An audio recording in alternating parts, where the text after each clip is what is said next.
Hello po, blessed day po sa atin pong lahat at sa lahat po ng sumusubaybay sa atin pong gawain. Tayo po ay nasa season 49 na po ng ating prayer and fasting for the nation.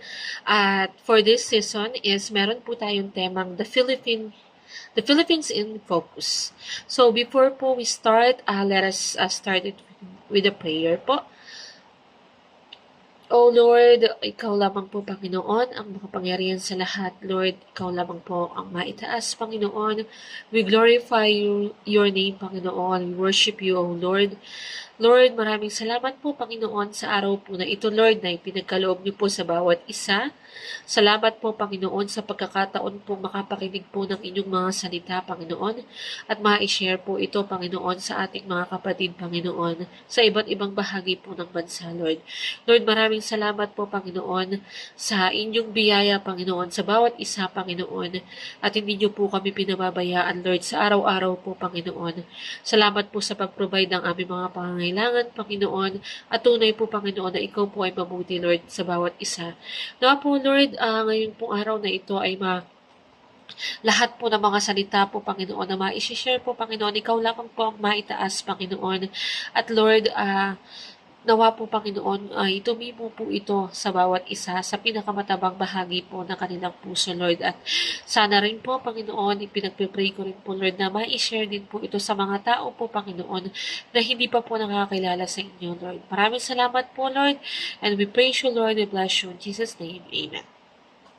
Ayan po, again, ang ating pong topic po ngayong season is Philippines in Focus. So, nakikita naman po natin sa news ang mga nangyayari po sa ating bansang Pilipinas. Hindi lamang po sa pamahalaan, kundi po sa mga kalamidad po. Ito po yung meron po tayong mga bagyo, malalakas na bagyo, mga lindol po, mga pagsabog po ng bulkan. At sa ating naman po pamahalaan is yung graft and corruption. Ito po ay tunay po na nalalantad po ngayon. So, alam ko po, bawat isa po sa atin ay aware po dito dahil napapanood po ito sa TV at gayon din naman po sa social media. Ito po ay nagkalat. So, ano po ang magagawa po natin bilang Kristiyano po sa mga panahong ganito po na nangyayari po sa ating kapaligiran. Alam po naman natin na ito po, lahat po nangyayari ay tinakda po ng Panginoon. Ito po ay may pahintulot po niya. Para po bigyan po tayo ng aral or ipaalala po sa atin na may isa pong Diyos na dapat po tayong lapitan. So, tayong mga Kristiyano ay, of course, nagkakaroon po tayo ng mga program na pwede po natin pong ipagdasal ang ating bansa. At meron din po tayong mga, like yung nangyari po noon na prayer and fasting po, yung prayer chain po natin, para po sa bansang Pilipinas. Sapagkat alam po natin na ang Lord lang po ang may control sa lahat po ng ito. Amen po ba? Ayan po. Yung word po na ibinigay, actually nung pong prayer chain, ito po yung word na binigay po sa akin ng Panginoon. Ito pong word ay galing sa Isaiah chapter 45, verse 7 and 9. Sabi po dito, ako ang lumikha ng dilim at liwanag. Ako ang nagpapahintulot ng kaginhawahan at kapahamakan. Akong si Yahweh ang nagpapasya ng lahat ng ito. Padadalhan kita ng sunod-sunod na tagumpay, parang mga patak ng ulan na bumabaksak sa lupa. Dahil dito'y maghahari sa daigdig ang kalayaan at katarungan. Akong si Yahweh ang magsasagawa nito. Sabi po sa English, I form the light and create darkness. I make peace and create evil. I, the Lord, do all these things. So, sa atin pong binasa, itinuturo nga ba talaga ng Diyos na ang Diyos ang lumikha ng kasamaan? Kasi sabi niya, ako ang lumikha ng dilim at liwanag. So, para po sa akin, ito ay tungkol sa pagpapala at paghahatol ng Diyos. So, yung kabuang mensahe po ng mga propeta sa lumang tipan ay malinaw na pinagpapala ng Diyos ang mga tapat at pinarurusahan niya ang mga pasaway or masuwayain. Lahat naman po na tayo na nalaman po natin na ang Diyos po natin ay makatarungan. Amen po ba? Okay. Ang sabi po, yun nga po, sabi po sa Isaiah, ang Diyos ay siyang nagbibigay ng kapayapaan o kaunlaran sa mga sumusunod sa Kanya. Sabi nga po, di ba, ang lahat po ng ating pagpapagal at lahat po natin ng ating pagsunod ay meron pong katumbas po mula sa Diyos. Kung tayo lamang po ay susunod sa Kanya. So, siya rin, syempre, on the other hand, siya rin po ang nagdadala ng calamity o kapahamakan sa mga nagre-rebelde sa Kanya. So, ibig po sabihin, inaalaw po ito ng Lord na mangyari. Makikita rin po natin ito sa kasaysayan ng Israel. Kapag sila ay tapat, sila ay pinagpapala sa lumang tipan po. Ngunit kapag sila ay sumuway, dumarating ang kapahamakan tulad ng pagkabihag at pagkakatapon. So, hindi nilikha ng Diyos ang kasamaan bilang isang moral na realidad. Ito'y bunga ng kasalanan at pabaksak ng tao. Ang mga kalamidad din po ay bunga rin po ng pagpapabaya ng mga tao sa kalikasan. Amen po ba? So, yung mga floods po na dumarating po sa atin, kung siguro po ay hindi po tayo nagtatapon ng basura sa mga ilog, sa mga dagat, siguro po hindi po worse yung mangyayari.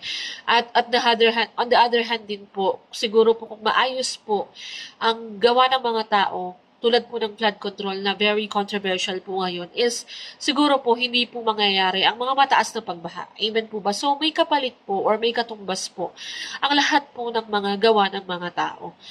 So, hindi, again po, ang Diyos po ang mismo nagdadala ng kapahamakan o hatol sa mga masuwayin bilang bahagi ng kanyang katarungan.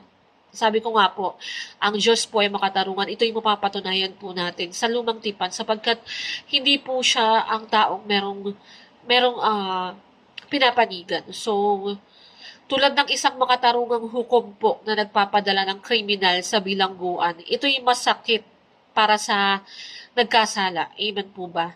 Ngunit mabuti at makatarungan sa paningin ng lipunan.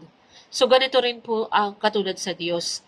So, hindi patunay na ang Diyos ang lumikha ng, yung binasa po natin na while ago na Isaiah, hindi po ito patunay na ang Diyos ay lumikha ng kasamaan. Kundi paalala na siya ay may kapamahalaan sa lahat ng bagay na nagbibigay siya ng kapayapaan sa masunurin at kapahamakan naman sa mapaghimagsik. So, hindi po niya nilikha yung calamity, yung mga nangyayari po sa bansang Pilipinas, ngunit ito po ay meron po niyang kapamahalaan. So, parang meron po siyang pahintulot sa mga bagay na ito. Sapagkat may katumbas nga po ang bawat gawain po na ginagawa natin or bawat kilos po na ginagawa natin. So, I can say na ang graft and corruption po na nangyayari po sa Pilipinas, ito po ay form ng pagnanakaw. Amen po ba? At ito po ay nasa 10 Commandments. So, ibig sabihin, hindi po tayo or hindi po sila sumusunod sa utos ng Diyos. So, bilang sukli or katapat po ng masamang gawain na po na iyon, pinapahintulot po ng Diyos na may mangyari po sa kanila.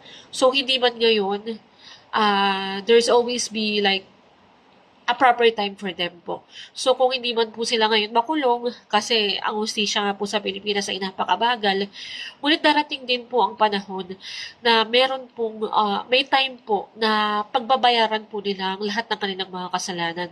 At ganoon din po yung mga calamity po na nangyayari. Again, because of our wrongdoings po na ginagawa po sa ating kapaligiran, sa ating kalikasan, ang pagkalbo ng mga bundok, ang pagputol ng mga puno, ang pagmimina po sa mga bundok, ito po ay sanhi ng landslide.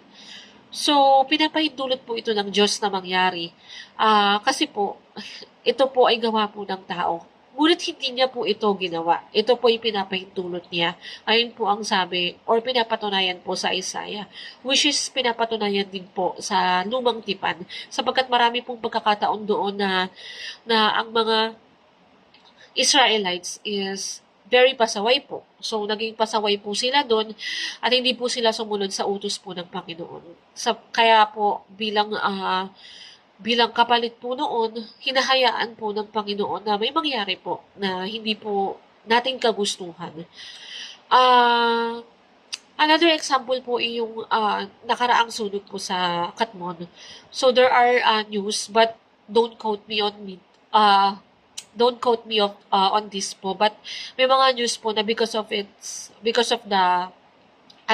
jumper sa electricity. So alam po naman natin na ito po ay isang form ng pagnanakaw sapagkat hindi po tayo meron po sila po, yung mga nakatira po doon, ay may kakayahan po na magkaroon po ng maayos na daloy po ng kuryente. Kasi, naiintindihan ko po kasi yung hindi po lahat, may iba pang part po ng Katmon na hindi po naaabot ng kuryente po ng Meralco. So, marami din po kasing requirements kaya hindi po sila nakakapag-apply. So, what they are doing is, nagbabayad po sila sa mga kapitbahay po. Which is parang yung, nakikikabit po sila sa kapitbahay and then nagbabayad po sila doon. So, at least po, na pinagbabayaran po nila ito. Binabayaran po nila ito. Ito, aware po yung may-ari po ng kuryente na pinagkakabitan po nila. But, in some cases po kasi, meron po kasi talagang direct po na kumakabit po sa mga linya ng kuryente. So, dahil po doon, nagkaroon po ng spark at naging sanhi po ito ng sunog. So, ginawa ba ito ng Panginoon? Ayon sa Isaiah sa nabasa natin, hindi po. Ito po ay hinayaan ng Panginoon. May pahintulot po niya na mangyari po ito sapagkat hindi po sumusunod ang mga tao po sa Kanya. So, ayun po, parang yun po yung another example po na maibibigay ko. Ngunit, of course, hindi naman po natin din masisisi ang lahat po ng ating kababayan doon dahil yun nga po, hindi po lahat ay may kakayahang magpakabit po ng kuryente. So, patuloy po nating isama sila sa pagdarasal din po ang mga naapektuhan po ng sunog po sa Katmon po, ating po mga kababayan. So, of course, hindi po natin ito kagustuhan na mangyari din sa kanila. Ngunit, yun nga po, sana po, maisip din po nila na some of their doings po ay hindi po talaga naayon sa Panginoon.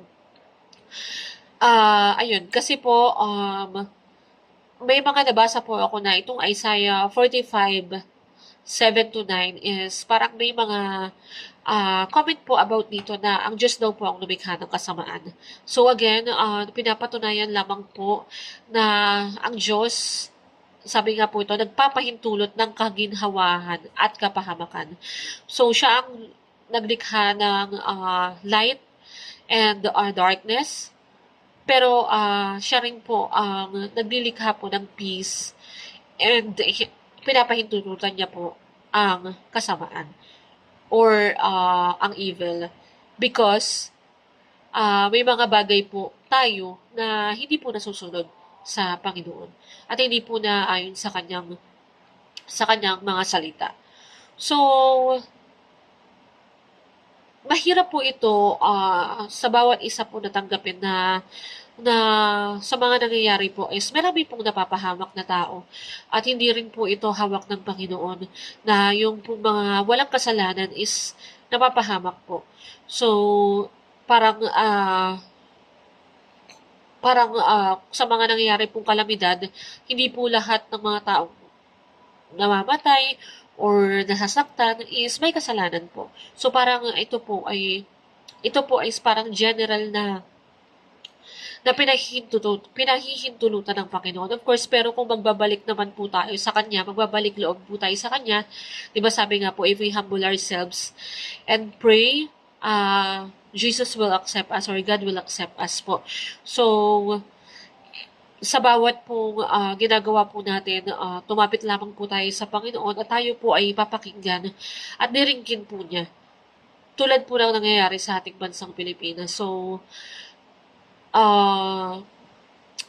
sa mga opisyal po na nakaupo po, I hope na magkaroon din po sila ng like kaliwanagan sa kanilang kaisipan sa mga nangyayari po or nagagawa po nila.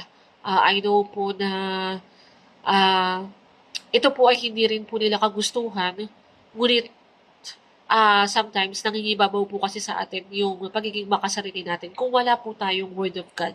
Amen po ba? So, ang Word po ng Panginoon ay very powerful po talaga. So, kung tayo po ay makikinig or magbabasa po ng ating Bible, talaga pong marami po tayong matututunan at alam ko po na maliliwanagan po ang mga isipan ng bawat isa. So, uh, I pray din po na meron pong taong makapag-share po sa kanila ng about kay Jesus so that they can think properly on how to handle or how to uh, manage and give their parang responsible politician to the Philippines po. So, yun lamang po ang aking mai-share about sa word po ng Panginoon na narinig ko actually nung prayer chain po about sa Pilipinas po. So, I hope na everyone will be parang magiging aware po sila sa mga ginagawa po nila at lagi po nating isipin na ang Panginoon po ay makatarungan at hindi po niya tayo pababayaan. Amen po. Amen. Ayan, bago po tayo magtapos, tayo po muna ay mag-pray. O Lord, maraming salamat po, Panginoon. Pinupuri ka po namin, Panginoon. Sinasamba ka po namin, Panginoon. Salamat po sa mga salita po, Lord, na naipahayag po, Panginoon, ngayong gabing ito, Panginoon. Nawa po, Lord, ay tumibo po ito sa pinakamalalim na bahagi po ng aming mga puso, Panginoon. Sa mga lahat po na nakikinig, Panginoon, ito po, Panginoon, ay maging buhay po nila sa araw-araw, Panginoon. Lord, maraming salamat, Panginoon. Ikaw po ay tunay na makatarungan, Lord. Hindi niyo po hinahayaan, Panginoon, na may mangyari po, Panginoon, sa bawat isa. Alam ko po, Panginoon, sa lahat po ng kabutihan, Panginoon, na ginagawa po namin, Lord. Ang pagsunod po sa inyo, Panginoon, ay may katapat po or may kapalit po, Panginoon. Balang araw po sa inyo, Lord, sa langit, Panginoon. Lord, alam ko po, Lord, hindi niyo po, Lord, na ginagawa itong mga nangyayari po sa amin or sa Pilipinas po, Panginoon. Bagkus ito po yung pinahihintulutan ninyo, Panginoon, sapagkat ikaw po ay makatarungan, Panginoon. I pray, Lord po, na maging malinis po ang kaisipan ng bawat isa, lalo na po ang mga namumuno, Panginoon, upang, Lord, mawala na po sa kanilang gawain, Panginoon, ng pagnanakaw, Panginoon, at maging makatarungan din po sila katulad po ninyo, Lord. Lord, I pray po, Panginoon, na ang mga calamity po na mangyayari pa rin po, Panginoon. I pray po na wala pong mapahamak po, Lord, po na mga tao, Panginoon. At alam ko po, Panginoon, na we cannot we cannot hinder it.